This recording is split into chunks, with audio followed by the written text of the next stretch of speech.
breast cancer is the first cause of death from cancer in women. In my country, there are more than 5,000 new breast cancer diagnoses per year and more than 2,000 deaths.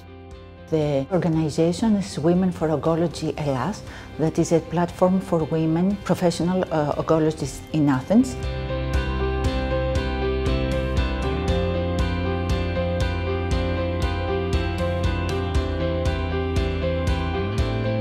The development of a forum for women with metastatic breast cancer in Greece will have three main scopes: to create, promote and maintain a web-based platform of education and support for metastatic breast cancer patients in Greece. Second, to educate patients and their caregivers on the differences and uniqueness of a diagnosis of MBC.